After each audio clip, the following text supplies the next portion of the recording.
नस्तईनुहुन्नस्तगफिरुहु व नस्तगफिरुहु फअम्मा बअद फ़अऊज़ु बिल्लाहि मिनश शैतानिर रजीम बिस्मिल्लाहिर्रहमानिर्रहीम. My name is Mohammad Mubin and I am the student of BSc Engineering 3rd semester. Today my topic is about cancer.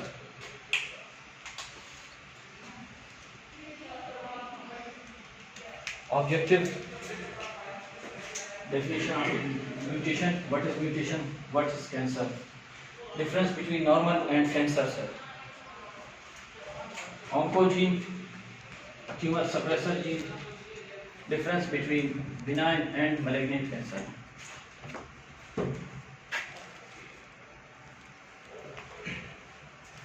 Mutation.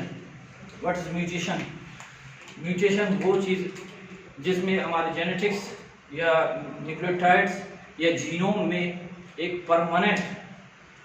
Permanent change आ जाए, उसे हम लोग mutation कहते हैं. म्यूटेशन अभी दो किस्म के हैं. एक है पॉइंट म्यूटेशन. फॉर एग्जांपल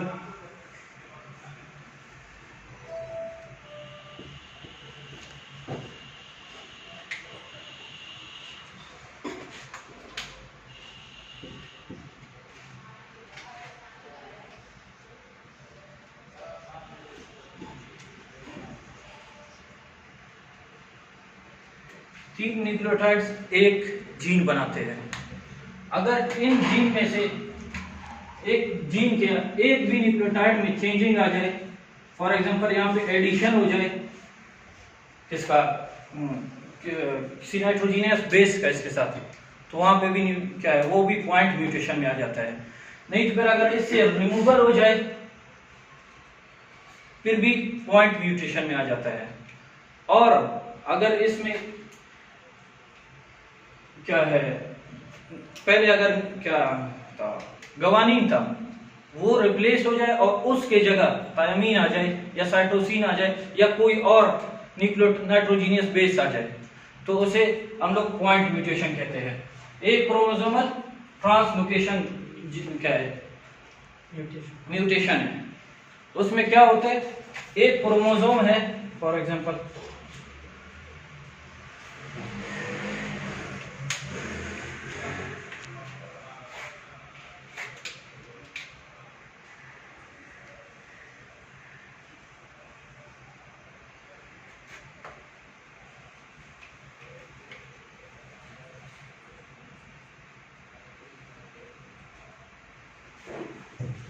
यार लाइट ऑन करके बोर्ड पे क्लियर ना बनाएं.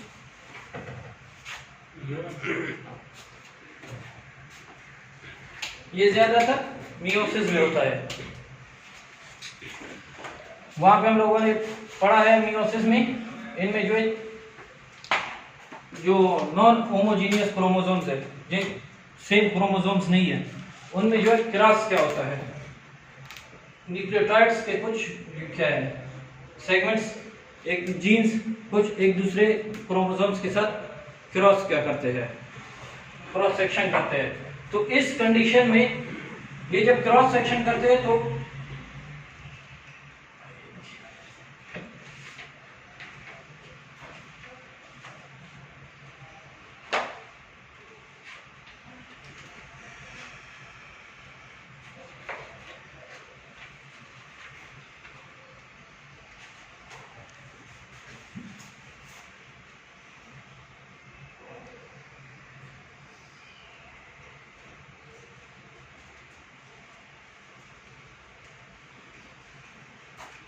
नॉर्मली इसको एक छोटा सा पीस क्या करना था, दूसरे क्रोमोसोम के साथ क्रॉस सेक्शन करना था, लेकिन यहाँ पे पूरा इसका शेप ही चेंज कर दिया. एक पूरा स्टैंड इसके साथ चला गया, मतलब इसमें चेंजिंग आ गया. यही चेंजिंग जो परमानेंट रहेगा तो इसे भी म्यूटेशन कहेंगे.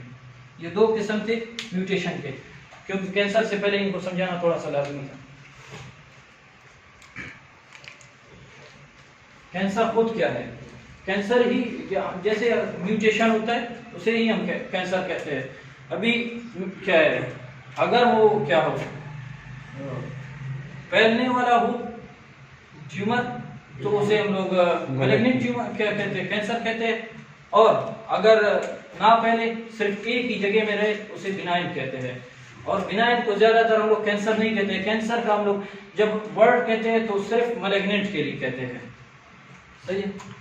यहाँ पे पिक्चर है एक जो नॉर्मल सेल है, हम लोग देख सकते हैं कि उसमें जो है सीक्वेंस है, सब कुछ है, और एक मैलिग्नेंट क्या है, ट्यूमर है या मैलिग्नेंट कैंसर भी बता रहे, तो उसको आप लोग देखो एक मास ऑफ क्या है, सेल्स है, एबनॉर्मल ग्रोथ है उसमें, तो उसे ही हम लोग क्या कहते हैं, कैंसर है।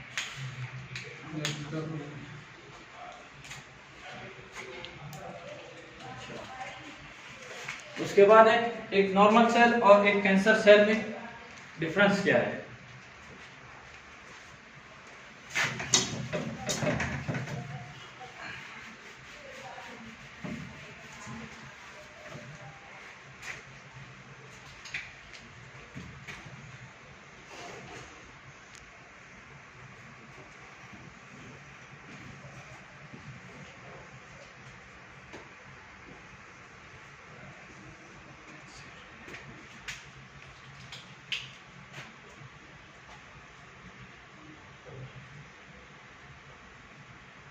एक जीन है प्रोटो ऑन्कोजीन। इसका काम ये होता है जब एक सेल का या तो फिर डिवीजन कराना या तो फिर ग्रोथ कराना। अगर सेल के ऑर्गेनेलिस बढ़ जाए साइज में और क्या है एक सेल या न्यूक्लियस उसे कंट्रोल ना कर सके फर्दर, तो वो जो है आगे सेल डिवीजन के लिए चला जाता है।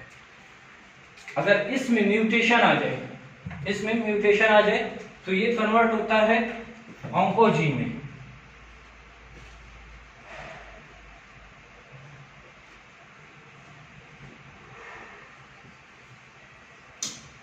ऑन्कोजीन अभी वहां पे ये भी सेल डिवीजन कराता है और ग्रोथ कराता है, लेकिन जब नीड हो, ये कैंसर कंडीशन में इसका जो है फंक्शन गेन करता है।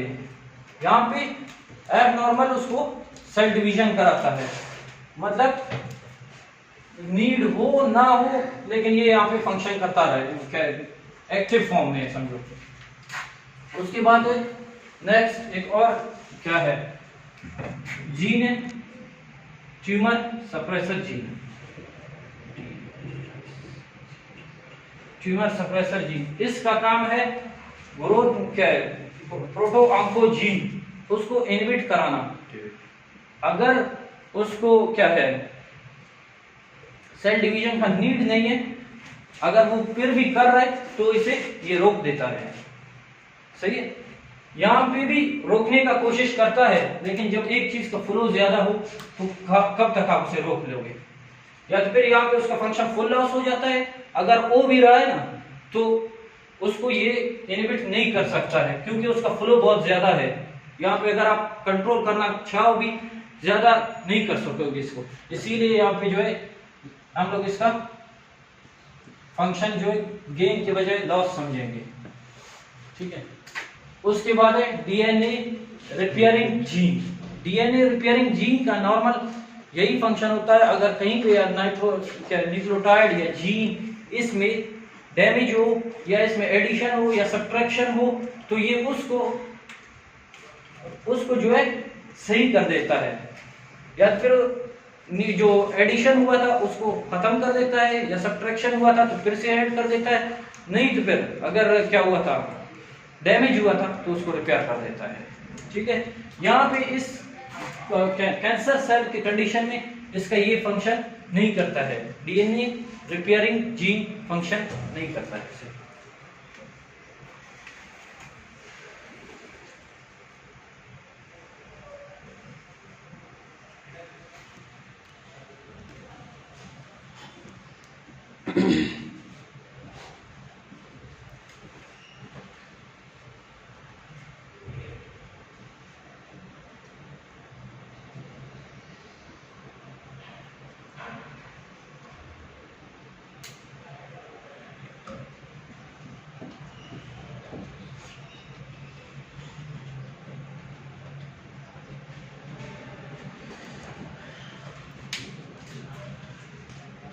उसके बाद है एंटी एपोप्टोसिस। एंटी एपोप्टोसिस से पहले हम लोग को ये समझना है कि एपोप्टोसिस क्या है।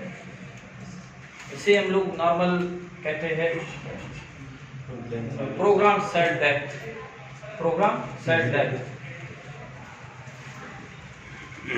इस कंडीशन में नॉर्मल सेल में अगर हम लोग रेड ब्लड सेल्स को ले लें तो 120 डेज है उसका। ये नॉर्मली अगर रेड ब्लड सेल में कोई भी मसला ना हो और वो हेल्दी हो सेल, तो ये 120 डेज में जो है डेथ हो जाता है उसका। तो वो नॉर्मल फंक्शन में एपोप्टोसिस होता है उसमें। उससे पहले अगर हो रहा है तो वो उसके क्या है, किसी रीजन की वजह से हो रहा होगा।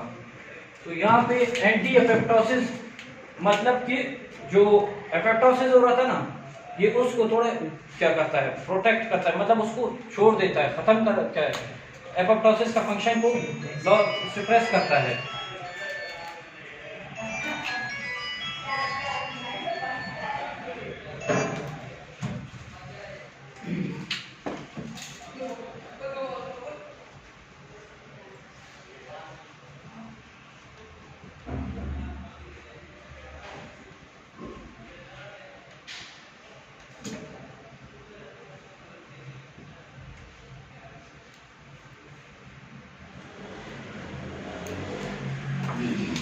यहाँ पे एंटी एपोप्टोसिस का फंक्शन जो है गेन होता है।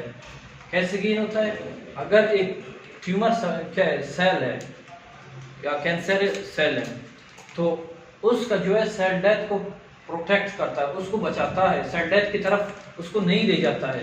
यहाँ से वो सेल डेथ की तरफ नहीं ले जा रहा है उसको, और वहाँ से ग्रोथ हो रहा है, इसी वजह से ट्यूमर बनता रहता है, मास उसका बढ़ता है। और इन सेल का इसीलिए जो है लाइफ जो है इंक्रीज हो जाता है। Pro apoptosis gene, pro apoptosis gene किस टाइम फंक्शन करता है? एक सेल है जो कि नॉर्मल है, अगर उसमें थोड़ा सा मसला आए तो ये जीन्स ऑटोमेटिकली प्रो एपोप्टोसिस की तरफ क्या करते हैं, और जीन जब प्रो एपोप्टोसिस एक्टिव हो जाता है तो वो सेल को जो है डेथ की तरफ ले जाता है। वो मैसेज देता है कि अभी ये सेल एबनॉर्मल है या उसका फंक्शन नहीं हो रहा है, तो इसी जो है आप लोग क्या कर दे, खत्म कर दे। ये फिर एपोप्टोसिस के फंक्शन से डिस्ट्रॉय हो जाता है सेल। टीलोमरेज जीन, नॉर्मली अगर हम लोग देख ले टीलोमरेज जीन का फंक्शन क्या है। टीलोमरेज जीन ज्यादातर हम लोग की जो नॉर्मल सेल्स है उनमें जो है इनएक्टिव रहता है, और कैंसरियस सेल की कंडीशन में इसका फंक्शन गेन हो जाता है या एक्टिव रह जाता है।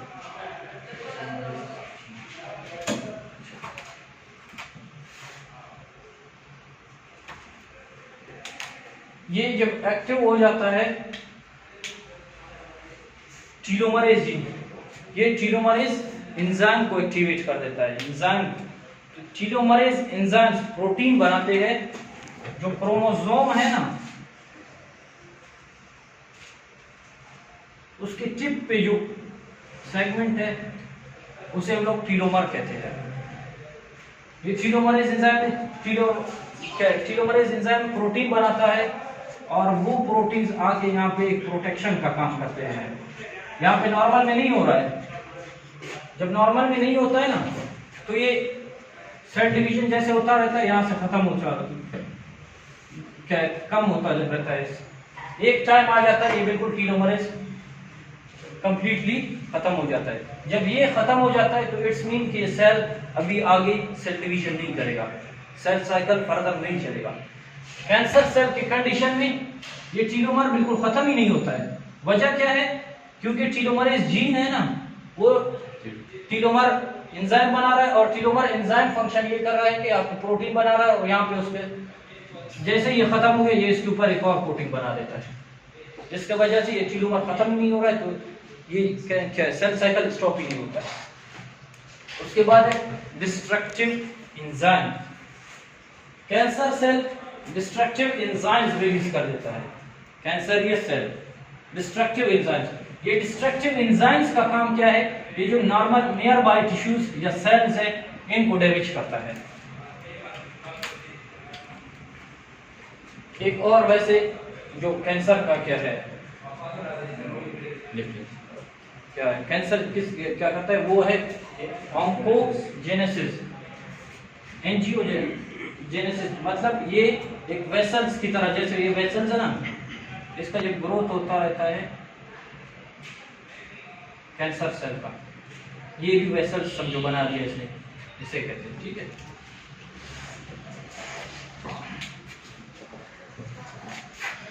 ये थे कुछ डिफरेंसेस नॉर्मल सेल और कैंसर सेल के।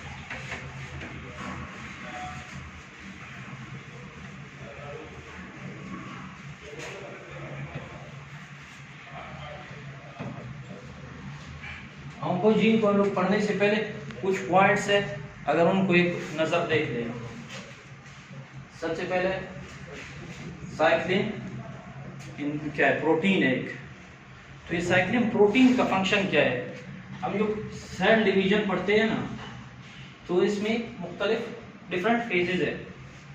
Number 1 G1 phase, S phase, G2 phase, M phase, जिसे हम माइटोसिस या मियोसिस कहते हैं। ठीक है, तो इन पॉइंट्स के चेक पॉइंट्स है।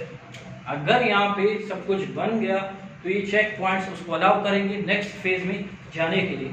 अगर यहाँ पे कोई मसला है या कुछ है तो ये चेक पॉइंट्स उसे आगे अलाउ नहीं करेंगे जाने के लिए। तो एस फेज और जी फेज के दरमियान एक चेक पॉइंट है। चेक पॉइंट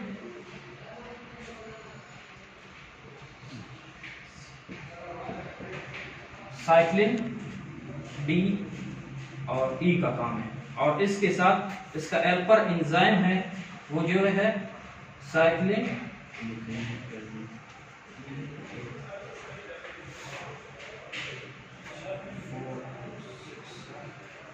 यहाँ पे फंक्शन करते हैं। Cyclin dependent enzyme, kinase enzyme, kinase मतलब ये एंजाइम है।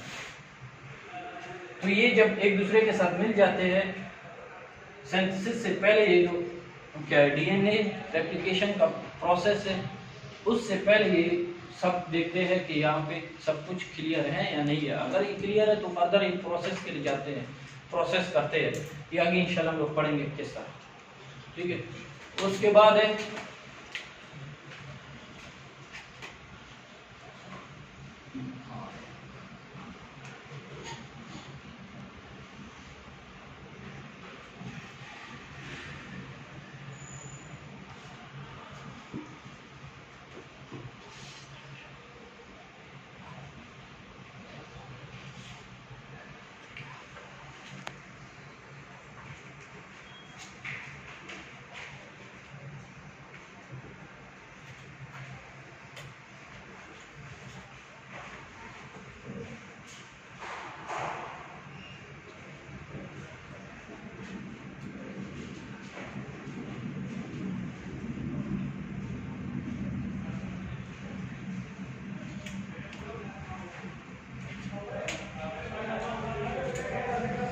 PRB क्या है?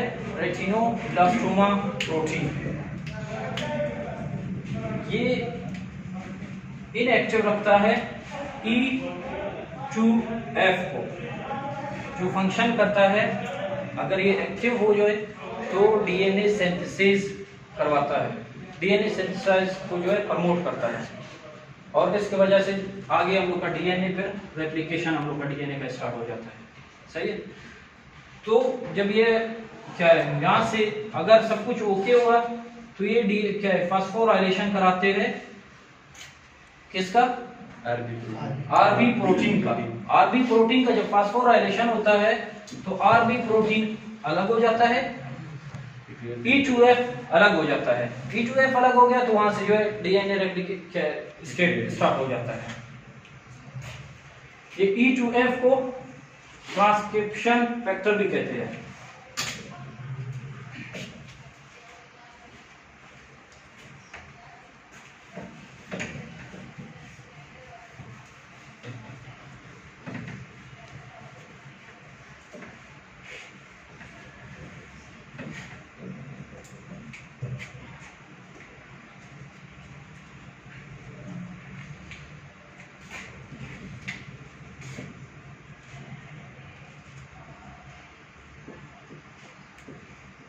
ये हमरा